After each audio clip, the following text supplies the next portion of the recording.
Hello, our Redeemer friends and family. It's Pastor Sadlow. Just wanted to take a moment and personally invite you back to worship this Sunday, August 2nd, at both 8:15 and 9:30 services. We will be having two services, 8:15 and 9:30. I just want to take a quick video to let you know some of the things that you're going to see, some of the things that are going to be different during our first couple of worship services as we are working our way through this coronavirus pandemic. First of all, you'll see the door behind me is open. It's a beautiful sunny day, and the other doors into the sanctuary are open as well. We hope to be able to keep them open so that no one has to handle any of the door handles. We'll have hand sanitizers everywhere. I'm going to turn the camera around now so you can kind of see in. We will have hand sanitizers all around the building in really good places. But when you come in, you'll be greeted by an usher who will have gloves on. He will give you a worship bulletin, which will just be a single piece of paper. And you will also have the opportunity to take one of these disposable cups which hold Holy Communion. More on that in a little later. Also at the table, a place for you to put your offerings so we're not handling the offerings. And a little reminder of our COVID-19 requirements and more hand sanitizer. You will notice in the sanctuary, the pews are taped off with our beautiful blue tape. Please do not sit in a pew that has tape on it.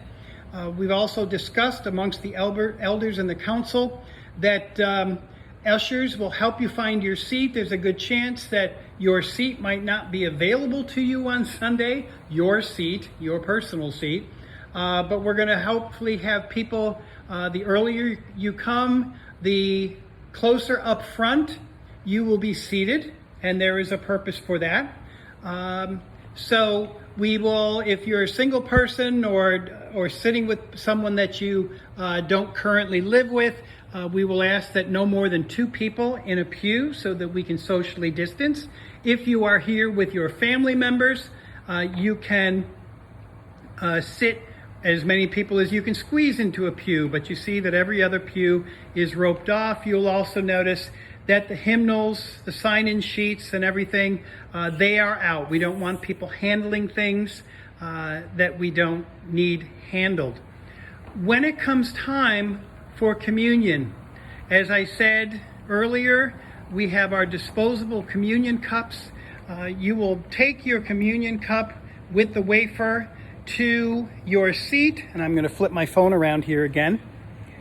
Take it to your seat and keep it with you during the confession of sins, the absolution, the prayers, and that. And then when it comes time, the individual cups, if you very carefully, there's a top layer that's a clear cellophane. You'll be asked to pull that up, and that will reveal to you a communion wafer.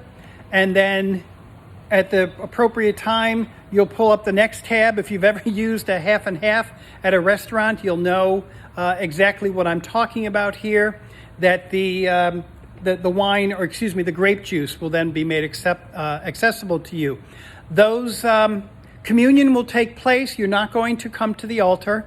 Communion will take place from the pew. So at that appropriate time, after the elements have been consecrated, then you will take communion directly from your pew.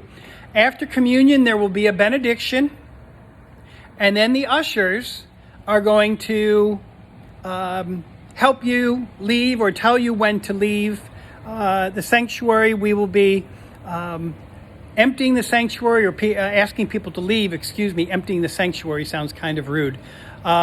We will ask people to leave from the back of the church. They will excuse you from the back to the front. That way we're not passing by people. And we will be asking you to do 2 things. First of all, there will be a bucket or a bag for you to throw your communion into. That way we can rinse them and dispose of them without disposing of any wine. And then, and I know the sign's going to read backward, I just figured that out. a place, take your worship bulletin and throw your worship bulletin in the trash can. Do not leave it here. They will not be reused, and that we'll just be recycling them, throwing them away, and you'll have a new one next week as well. So I hope first of all that you will be able to join us for worship. The email that came out today asks you to respond to that email either by calling the office or replying to the email letting us know if you will be attending worship, because we need to know how many that we're going to have so that we can be prepared, whether that's a large number or small number. That's up to you. Just also want to let you know that the worship services will continue to be online on YouTube for the time being. In fact, it'll probably be a pretty long time being because some of us were just not ready or able to come together for worship. But personally, I am looking forward to seeing some familiar faces. I'm looking forward to not preaching in a empty church, and I'm looking forward to the limited fellowship that we will be able to have one another, but also being able to share Holy Communion with one another. So may God bless your day. Get on the phone, get on the email, register for worship if you're planning on attending. And if not, God bless you, and we hope that we will be able to see you soon. Have a great day.